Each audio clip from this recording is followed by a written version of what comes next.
Class 12 bio chapter 3 पहले lecture में हमने 27 क्वेश्चन को देखे थे। दूसरा लेक्चर में देखेंगे अब हम 28 क्वेश्चन से।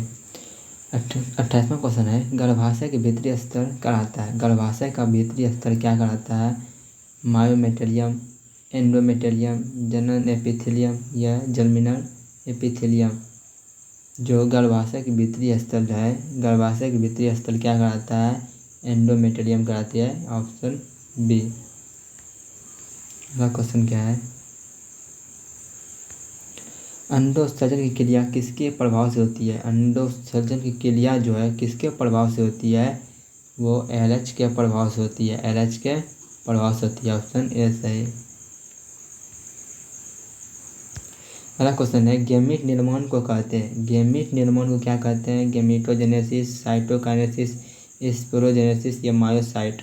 गैमीट निर्माण की क्रिया को क्या कहते हैं? गैमीटोजेनेसिस कहते हैं। Option A. अगला क्वेश्चन है, पूर्ण विकसित जंतुओं में सभी संरचनाएं विकसित होती है। पेशी तंत्र के द्वारा, तंत्रिका तंत्र के द्वारा या परिसंचरण तंत्र के द्वारा या जनन स्तरों के द्वारा। पूर्ण विकसित जंतुओं में सभी संरचनाएं विकसित होती है किसके द्वारा? तो जनन स्तरों के द्वारा संरचनाएं विकसित होती है। Option D right. अगला क्वेश्चन क्या है, स्तनपायी जीवों में भ्रूण की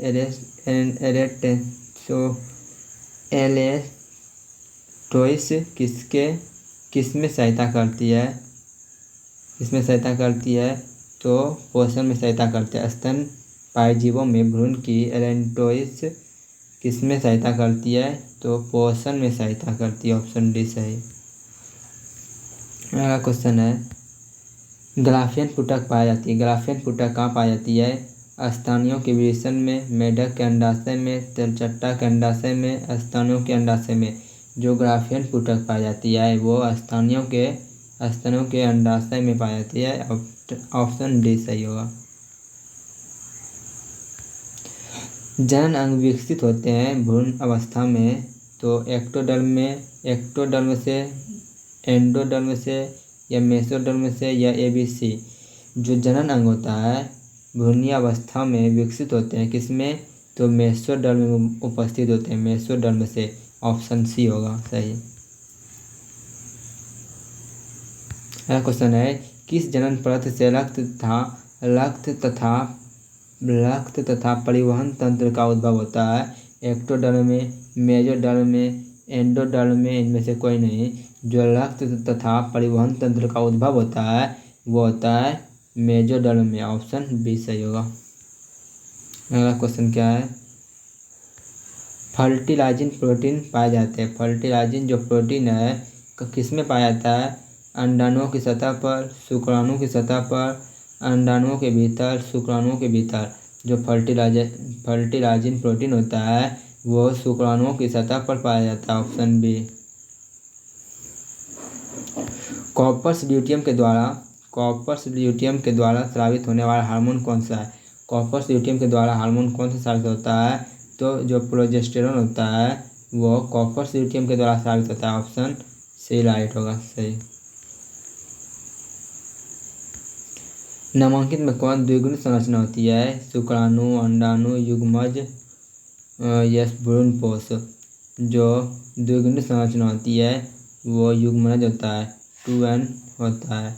जो भ्रूणपोष होता है ये 3n होता है और अंडाणु जो होता है n होता है। अगला क्वेश्चन क्या है, शुक्राणु किसकी मदद से जोना पेल्यूसिड को विभेदित करता है? एक्रोसोम के स्राव से, हाइड्रोलिटिल एंजाइम के द्वारा, गर्दन के सेंट्रोल के द्वारा, ए तथा बी के द्वारा। जो शुक्राणु जो है जोना पेल्यूसिड विभेदित करता है वो एक्रोसोम की मदद से, किसके द्वारा? एक्रोसोम के द्वारा प्रेरित जोना पेल्यूसिड को विभेदित करता है। अगला क्वेश्चन क्या है, भ्रूण की 16 कोशिका अवस्था कहलाती है। जो भ्रूण होता है शल्यक कोशिका की अवस्था क्या कराता है, वो मेलुला कराता है। ऑप्शन ए सही हो जाएगा। अगला क्वेश्चन, स्तनधारियों में विरेचन उदर गुहा से बाहर विरेचन कोष में पाया जाता है। शुक्राणुओं के लिए, शुक्राणु जनन के लिए, निषेचन के लिए, जनन अंगों के विकास के लिए, विसरण अंगों के विकास के लिए। जो स्तनधारियों की विरेचन गुहा में विरेचन कोष पाए जाते हैं वो शुक्राणुओं जनन के लिए। ऑप्शन ए सही हो जाएगा।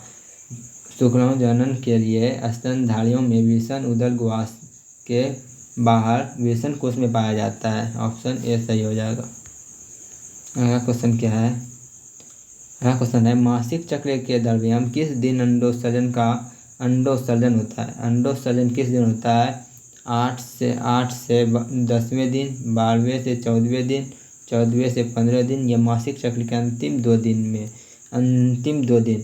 जो मासिक चक्र के दरमियान अंडोत्सर्जन होता है वो 12वें से 14वें दिन होता है। ऑप्शन बी सही हो जाएगा। 12वें से 14वें दिन में 12वें से 14वें दिन में क्या होता है, अंडोत्सर्जन होता है। यह क्वेश्चन है, स्त्री के रोजनविल्ती की उम्र क्या होता है। रोजनविल्ती की उम्र क्या होता है। स्त्री में जो होता है 25 वर्ष, 35 वर्ष, 45 वर्ष, 70 वर्ष। स्त्रियों में जो है रोजनविल्ती की उम्र 50 वर्ष होती है। ऑप्शन सी राइट हो जाएगा। अगला क्वेश्चन क्या है, अगला क्वेश्चन कहता है, मनुष्य के निषेचित अंडाणु में विभाजन प्रारंभ होता है गर्भाशय में, मोलोब्लास्टिक अवस्था में, जब अंड फ्लोपियन नली में होता है, या उपयुक्त में से किसी से नहीं। मनुष्य में जो निषेचित अंडाणु में विभाजन प्रारंभ होता है वो जब अंडा फ्लोपियन नली में होता है। ऑप्शन सी राइट हो जाएगा। जब अंडा फ्लोपियन नली में होता है तब अंडाणु में विभाजन प्रारंभ हो जाता है। अगला क्वेश्चन है, मासिक धर्म के आरंभ से स्रावित होने वाला हार्मोन क्रम कौन सा है। एफएसएच, प्रोजेस्टेरोन या एस्ट्रोजन। एस्ट्रोजन, एफएसएच या प्रोजेस्टेरोन। एफएसएच, एस्ट्रोजन, प्रोजेस्टेरोन या एफएसएच। मासिक धर्म में आरंभ से स्रावित होने वाला हार्मोन क्रम कौन सा है, वो जो है ऑप्शन सी हो जाएगा। एफएसएच, एस्ट्रोजन और प्रोजेस्टेरोन जो है मासिक धर्म के आरंभ से स्रावित होने वाला हार्मोन है। ऑप्शन सी हो जाएगा। अगला क्वेश्चन क्या है, नर हार्मोन की उत्पत्ति कहाँ होती है। अंडाशय में, शुक्राणु में, विरेचन में, विलिक में। नर हार्मोन की जो उत्पत्ति है वो विरेचन में होती है। ऑप्शन सी हो जाएगा। अगला क्वेश्चन क्या कहता है, एक्रोसोम इनमें से किसका संभाग है। एक्रोसोम किसका संभाग है। मानव शुक्राणु के सिर का, मानव शुक्राणु के मध्य भाग का, प्रारंभिक डिंबाणुजन कोशिकाओं का, या ब्लास्टोसिस्ट का। जो एक्रोसोम है वो मानव शुक्राणु के सिर का होता है। ऑप्शन ए सही हो जाएगा।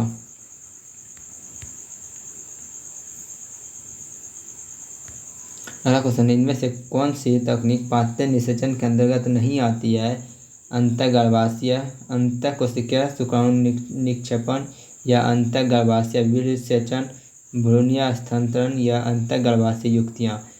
क्वेश्चन क्या है, इनमें से कौन सी तकनीक की जो है पात्रीय निषेचन के अंतर्गत नहीं आता है। वो अंतर्गर्भाशय युक्ति जो है पात्रीय निषेचन के अंतर्गत नहीं आता है। ऑप्शन डी सही हो जाएगा।